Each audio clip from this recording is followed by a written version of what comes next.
ចាសួស្តីសម្រាប់អ្នកឆ្នាំម្សាញ់ចា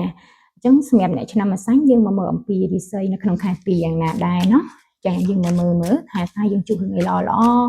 ឬអ្វីដែលយើងគួរតែជៀសវាងចានៅក្នុងខែ2នេះផងដែរចាអញ្ចឹងមើលកូននៅក្នុងខែ2ចាអ្នកឆ្នាំម្សាញ់ណាមានដំណើរនៃការដើរលេងឃើញមានការដើរលេងចាដើរលេងទៅតំបន់មានទឹកមានភ្នំយ៉ាគឺសប្បាយមែនតើណាចាជួបជុំមួយគ្រួសារឬក៏មិត្តភ័ក្តិអីចាអញ្ចឹងយើងមើលអំពីការងារយើងនៅក្នុងខែ2នេះអ្នកម្សាញ់យ៉ាងណាដែរចាក្នុងខែ2នេះពាក់ព័ន្ធជាមួយនឹងមនុស្សប្រុសណាតើតើជាមួយនឹងការងារបើរឿងរស់ស៊ីជាមួយមនុស្សប្រុសចាស់ឃើញថាល្អអត់អីទេដើមខែចាអូខេក៏ឃើញថាអត់អីទេឃើញថាល្អដែរមិនជាបញ្ហាទេយ៉ាងអាចនឹងជួបបើសិនជាយើងមានការដោះដូរ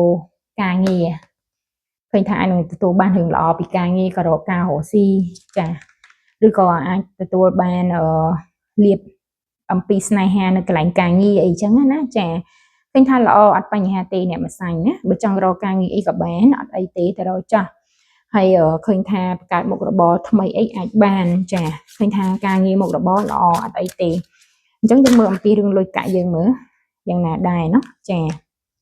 មើលលុយកាក់យើងអាយ៉ាលុយកាក់យើងក៏ឃើញថាគ្រាន់បើដែរអ្នកដែលមានការងាររកស៊ីជាមួយនឹងមនុស្សស្រីឃើញថាបានលៀបច្រើនមែនតើណាពីរឿងលុយកាក់ណាគ្រាន់ថាគោលដៅយើងនៅក្នុងខែ2មានមុខរបរចង់បង្កើតមុខរបរអ្វីថ្មីប៉ុន្តែអត់ទាន់បានសម្រេចទេហើយនៅក្នុងនេះដែរអាចនឹងអស់លុយអស់កាក់ជាមួយនឹងការដើរលេងចាដើរលេងឬក៏អាចមានបើចង់បានលុយតើតាធ្វើការងារចេញច្រើនឬក៏អាចនឹងទទួលបានលុយរកស៊ីតាមរយៈជាមួយនឹងជនជាតិបរទេសឃើញថាយើងទទួលបានលុយសម្រាប់អ្នកឆ្នាំម្សាញ់ចាអ្នកដែលធ្វើការមួយជនជាតិបរទេសអាចនឹងមានឱកាសបានលុយឃើញថាល្អចាអញ្ចឹងយើងមើលអំពីរឿងស្នេហាយើងមើលយ៉ាងណាដែរណាអ្នកម្សាញ់មើលស្នេហាយើងយ៉ាងណាដែរចាមិនដែរអាយ៉ាល្អណាសម្រាប់មនុស្សស្រីឃើញមានមនុស្សប្រុសចូលមកក្នុងជីវិតយើងបែបពិតប្រាកដហើយសម្រាប់បរិសុទ្ធវិញអាចនឹងទទួលបានមនុស្សស្រីដែលអាចយើងធ្វើជាម្ដាយរបស់កូនយើងបានយ៉ាងល្អចាឃើញថាល្អមែនតើចាឃើញថាបរិសុទ្ធទទួលបានលៀបតទៅមួយស្នេហាច្រើនណាហើយសម្រាប់មនុស្សស្រីវិញក្មេងស្រីវិញអាចនឹងទទួលបានឃើញថាមានក្មេងប្រុសចូលមកពាក់ព័ន្ធចូលមកក្នុងជីវិតយើងណាក្មេងប្រុសហ្នឹងអាចថាជាមនុស្សម្នាក់ដែលរៀងចិត្តឆាវឆាវបន្តិចអត់ជួយចិត្តនៅមួយកន្លែងទេចាររឿងច្រើនប៉ុន្តែរូបរាងសមរម្យស្អាតក្មេង